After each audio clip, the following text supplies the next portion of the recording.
So one of the common mistakes people make is they have somebody that says a maybe here. And they've got somebody else that they personally know over here that's saying, hey, I'm ready to join. So they'll go to the person that said maybe, and they say, look, I'll take this person over here that's getting ready to join, and they're going to build this big network, and I'll put them up underneath you if you get in right now. And the reason that's a mistake is it creates a welfare mentality. And when you create that welfare mentality, that person that you put up, somebody up underneath, that person's saying, hey, that's great, John, when do I get my next person? And the only reason they got in is because of the welfare, not because they were going to go build the business.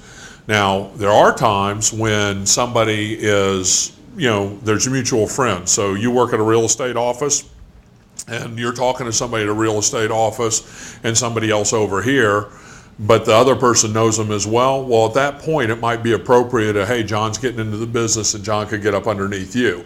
But not when it's given as a welfare entitlement, but more when it's given as a, hey, this is just the right thing to do given the set of circumstances. So you never want to create welfare, because then what happens is the person that got put up underneath the person that received the welfare is saying, oh, when are you going to do that for me?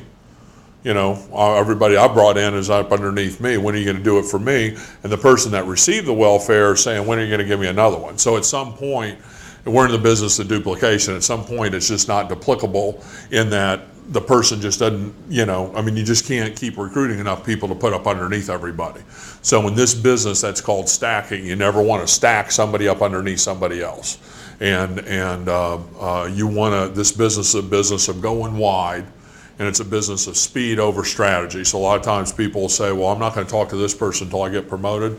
Huge, probably the biggest mistake made by people. You want to get promoted to senior consultant as quickly as possible. And in order to get there, you got to get to regional consultant.